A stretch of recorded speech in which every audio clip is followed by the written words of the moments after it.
Monkey pox ఇప్పుడు దేశవ్యాప్తంగా విస్తరిస్తున్న వేళ దీనిపైన కేంద్రం నుంచి కానివ్వండి, లేకుంటే రాష్ట్ర ప్రభుత్వాలు అలర్ట్ జారీ చేస్తున్నాయి సార్. నిన్న కూడా హెల్త్ మినిస్టర్ దీనిపైన సమీక్ష నిర్వహించారు. మరి నిజంగా మంకీ పాక్స్ అంత ప్రమాదకరమా? ఇప్పుడు దేశంలో మరి ఎన్ని కేసులు ఉన్నాయి? ఏ విధంగా ఇది వ్యాప్తి చెందుతుంది? మంకీ పాక్స్ ఈ మాట ఇప్పుడు గత ఒక వారం 10 రోజుల నుంచి దేశంలో మొత్తం మీడియాలో విపరీతంగా వినిపిస్తుంది. నిన్న ఇక్కడ తెలంగాణ ఆరోగ్య శాఖ మంత్రి దామోదర్ రాజనరసింహ ఆయన ఉన్నతాధికారులతో సమావేశం ఏర్పాటు చేసి దీనికి సంబంధించి ఏమేమి చర్యలు తీసుకోవాలి ఏంటి అనేది ఆయన చెప్పారు. తెలంగాణలో ఒక కేసు కూడా లేదు, బట్ ప్రివెంటివ్గా మనం తీసుకోవాలి. ఎందుకంటే కేంద్రం అన్ని రాష్ట్రాలకు ఆదేశాలు జారీ చేసింది. దీని మీద మీరు చర్యలు తీసుకోండి, ముందుగా బెడ్స్ రెడీ చేయడం ఇవన్నీ చేయండి అని చెప్పారు. So Rajanarasimha already Gandhi and fever హాస్పిటల్లో కొన్ని బెడ్స్, దాదాపు స్పెషల్ వార్డ్స్ ఒక 18-20 స్పెషల్ వార్డ్స్ దీనికోసం రెడీగా ఉంచారు. ఒకవేళ ఎవరికైనా ఈ లక్షణాలు కనబడితే ఆ వార్డుల్లో వాళ్ళు ట్రీట్మెంట్ ఇస్తారు. అట్లాగే ఎయిర్పోర్టుల్లో కూడా అలర్ట్ చేశారు. ఎయిర్పోర్ట్లో కూడా చెక్ చేయడం, విదేశాల నుంచి వచ్చేవాళ్ళని ఇవన్నీ చేస్తున్నారు. ఇది పరిస్థితి. అయితే ఈ మంకీ పాక్స్ అంటే ఏంటి, ఇది మన దేశంలో ఎన్ని కేసులు ఉన్నాయి, ప్రపంచంలో ప్రజెంట్ పరిస్థితి ఏంటి, దీని హిస్టరీ ఏంటి, దీని లక్షణాలు ఏంటి, ఇవన్నీ మనం చూస్తే ప్రధానంగా మంకీ పాక్స్ అనేది మంకీస్ నుంచి వచ్చింది అనుకుంటారు, కానీ మంకీస్ నుంచి రాలేదు. యాక్చువల్గా మంకీ పాక్స్ అనేది కరెక్ట్ టైటిల్ కాదు. అందుకని ఈ మధ్య ఎంపాక్స్ అని పిలుస్తున్నారు వాటిని. 2022 నుంచి దాన్ని ఎంపాక్స్ అని పిలుస్తారు. అయితే మంకీ పాక్స్ అనే పేరు ఎందుకు వచ్చిందంటే 1958లో కోపెన్హాగన్ సిటీలో ఒక ల్యాబొరేటరీలో ఉండే మంకీస్లో ఈ లక్షణాలని ఈ వైరస్ను ఫస్ట్ టైము కనిపెట్టారు.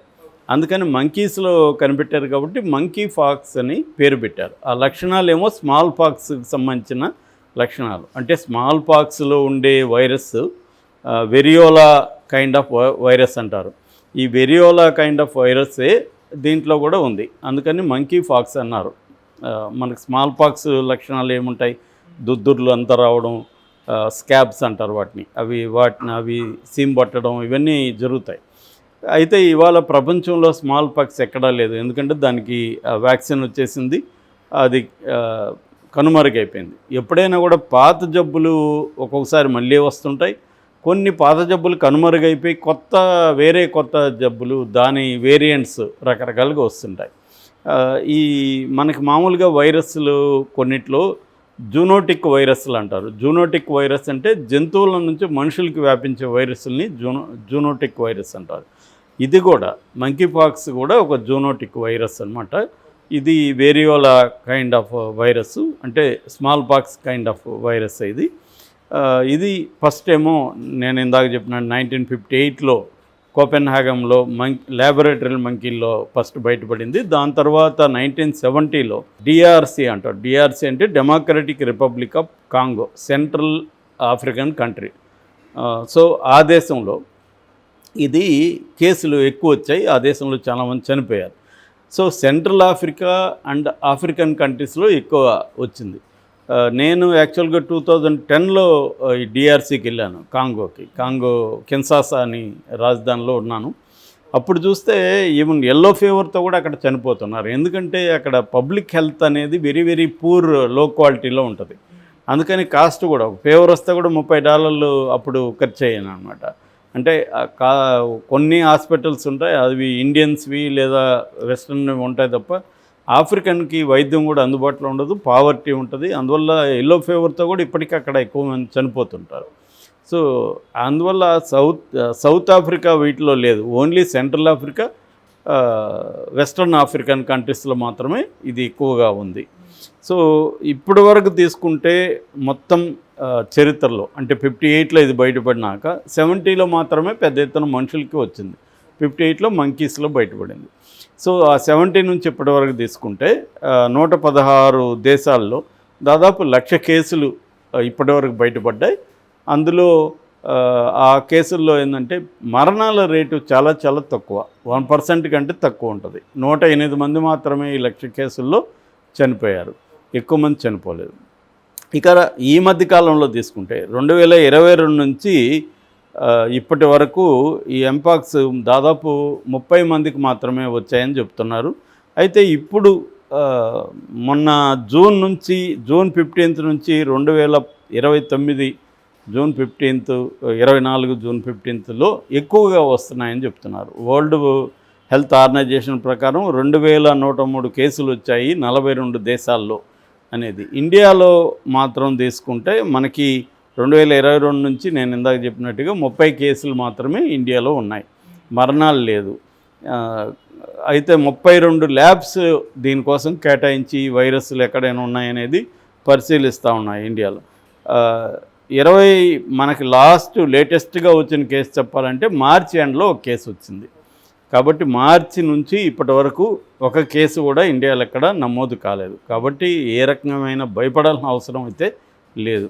అయితే దీని సిమ్టమ్స్ ఏమిటి, ఇది ఎలా వస్తుంది, దీని ట్రీట్మెంట్ ఏంటి, ఇవన్నీ చూసుకున్నప్పుడు symptoms more or less smallpox సిమ్టమ్సే ఉంటుంది. అంటే ఫీవర్ రావడం, హెడేక్ రావడం, బ్యాక్ పెయిన్ రావడం, తర్వాత స్వెల్లింగ్ అవ్వడం, ఈ లింపింగ్ నోడ్స్ అంటారు కదా, లింప్ నోడ్స్ వాపు రావడం, స్కిన్ ర్యాషెస్ వచ్చి దొద్దుర్లు రావడం, వాటిలో నుంచి పుండులాగా మారిపోవడం, అవన్నీ జరుగుతాయి.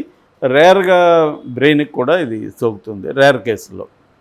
అయితే స్ప్రెడ్ ఎలా అవుతుందంటే బేసిక్గా ఇందాక చెప్పినట్టుగా జూనోటిక్ వైరస్ కాబట్టి జంతువుల నుంచి, ముఖ్యంగా మంకీలకి జబ్బుకి సంబంధం లేదని చెప్పాను. అంటే మంకీల ద్వారా రాదు, ప్రధానంగా రోడెంట్స్ అంటారు. రోడెంట్స్ అంటే ఉడతలు కావచ్చు, ఎలుకలు కావచ్చు, ఇలాంటి వాటి నుంచి ఇది వ్యాపిస్తుంది, జంతువుల నుంచి. అట్లాగే మనిషికి నుంచి కూడా మనిషికి వ్యాపిస్తుంది. అది జబ్బున్న వాళ్ళ దగ్గరగా ఉండడం, వాళ్ళని తాకడం, వాళ్ళ వస్తువులు తాకితే మనం తాకడం, వీటి ద్వారా కూడా వస్తుంది మెటీరియల్స్. అట్లాగే ప్రెగ్నెంట్ ఉమెన్కి కానీ జబ్బు వస్తే లోపల ఉన్న శిశువుకి కూడా సోకుతుంది. సో ఇది బేసిక్గా స్ప్రెడ్కి సంబంధించి. ఇక ట్రీట్మెంట్కి సంబంధించి దీనికి సపరేట్గా మెడిసిన్ కానీ యాంటీవైరల్ మెడిసిన్ కానీ లేకపోతే వ్యాక్సిన్ కానీ లేదు. స్మాల్ పాక్స్కి ఇచ్చే వ్యాక్సినే దీనికి కూడా పనికొస్తుంది. మెడిసిన్కి సంబంధించి టొకోవిరిమాట్ అనే ఒక మెడిసిన్ దీనికి ఇప్పుడు వరకు ఇస్తున్నారు. జనరల్గా దీని ఏమంటారంటే సపోర్టివ్ కేర్ అంటారు. Supportive care, symptomatic treatment, supportive care మాత్రమే దీనికి ఉంది. ప్రత్యేక వైద్యం అనేది ఏమి లేదు. వ్యాక్సిన్ అండ్ థెరపటిక్ ట్రీట్మెంట్ తీసుకోవచ్చు. జనరల్గా ఒక 2 నుంచి 4 వారాల పాటు ఇది ఉంటుంది. ఇది ఒకవేళ మనకి జబ్బు ఉందని తెలిసినాక ఏం చేయాలి అంటే బేసిక్గా మన కరోనాకు ఉండే ప్రోటోకాల్లే దీనికి కూడా ఉంటుంది. అంటే ఐసోలేట్గా ఇంట్లో ఉండడం, హైజీనిక్ ఫుడ్ తీసుకోవడం, నీట్గా అన్నీ క్లియర్గా కడుక్కోవడం, చేతులు కాళ్ళు ఇవన్నీ కప్పిపుచ్చుకోవడం, వీటిని బయట వాళ్ళకి అంటకుండా మాస్కులు ధరించడం, ఎక్కడన్నా పుండ్లు ఉంటే దాన్ని కూడా కవర్ చేసుకోవడం, ఇలాంటి జాగ్రత్తలు తీసుకోవాలి.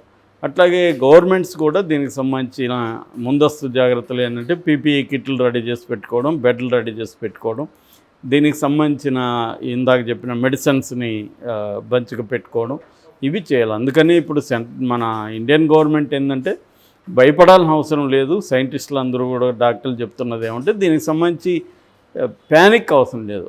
ఎందుకంటే ఇప్పటివరకు ఇండియాలో లాస్ట్ కేసు మనకు మార్చిలో వచ్చింది, ఆ తర్వాత మార్చి నుంచి ఇప్పటివరకు కేసులు లేవు. కానీ ప్రపంచవ్యాప్తంగా ఇతర దేశాల్లో పెరుగుతున్నాయి. మొన్ననే సౌదీ నుంచి ఒక అతను పాక్కి వెళ్తే అతనికి ఉందని తేలింది. అట్లాగే ఫిలిప్పైన్స్లో ఉంది, తర్వాత స్వీడన్లో కొన్ని కేసులు వచ్చాయి. ఫిలిప్పైన్స్, పాక్ అండ్ సౌదీ, ఈ 4 దేశాల్లో ఇప్పుడు కొద్దిగా కనిపిస్తున్నాయి. కాబట్టి సౌదీలో కూడా స్ప్రెడ్ అయ్యే పరిస్థితి లేదని ఆ గవర్నమెంట్ చెప్పింది. మాకు హెల్త్ కేర్ చాలా బ్రహ్మాండంగా ఉంది ఇక్కడ అని. సో అందుకని ఎందుకన్నా మంచిదని ఇండియన్ గవర్నమెంట్ ఏమంటే ఎయిర్పోర్ట్లో అలర్ట్ చేయడం, వివిధ రాష్ట్ర ప్రభుత్వాలను అలర్ట్ చేయడం. ఎందుకంటే మనం కరోనా టైంలో కూడా కొంత అలర్ట్గా ఉండడం వల్లనే మనం ఎక్కువ ప్రమాదాలు యూరోపియన్ కంట్రీస్తో పోలిస్తే మనం ఎక్కువ లేదు. సో అయితే ఇంకొంత ముందు నుంచి జాగ్రత్తలు తీసుకోవాలి. మనకేంటంటే హెల్త్ కేర్ అనేది ఒక రోజులో వచ్చేది కాదు, అది పబ్లిక్ హెల్త్ కేర్ సిస్టమ్స్ని డెవలప్ చేసుకుంటూ రావాలి. అందుకని ఇప్పుడు కరోనా తర్వాత వరల్డ్ వైడ్గా కూడా పబ్లిక్ హెల్త్ కేర్ని చేసుకుంటూ రావడం, at the same time individuals కూడా అవేర్నెస్ క్రియేట్ చేసి ఎవరికి వారు ఎటువంటి జాగ్రత్తలు తీసుకోవాలి, ఇమ్యూనిటీ సిస్టమ్ని ఎట్లా పెంచుకోవాలి, ఇవన్నీ కూడా జరుగుతుంది. ఆ నేపథ్యంలోనే మనం ఈ జబ్బు గురించి తెలుసుకోవాలి తప్ప జాగ్రత్తగా ఉండడం అవసరం తప్ప భయపడడం కరెక్ట్ కాదు. ప్యానిక్ అవ్వడం వల్లనే ఎక్కువ మంది కూడా కరోనా టైంలో కూడా చనిపోయారు. ప్యానిక్ అవ్వడం వల్ల మనకి ఏమవుతుందంటే సైకోసొమాటిక్ జబ్బులు అంటారు వాటిని. సైకోసొమాటిక్ అంటే సైకలాజికల్గా మనకి లేని దాన్ని ఉందని ఊహించుకోవడం, దానివల్ల మనకి అది ఖచ్చితంగా రావడం, మనకి హార్ట్ ప్రాబ్లం ఉందని ఊహించుకోవడం, లేకపోతే లంగ్స్ మన గాలి పీల్చుకోలేకపోతున్నాం అనుకోవడం, ఈ ఫియర్ వల్ల ఇంకా పెరుగుతాయి అన్నమాట. సో అందువల్ల మంకీ పాక్స్ వల్ల లేదా ఎంపాక్స్ కరెక్ట్గా చెప్పాలంటే ఈ ఎంపాక్స్ వల్ల భయపడాల్సిన అవసరం లేదు.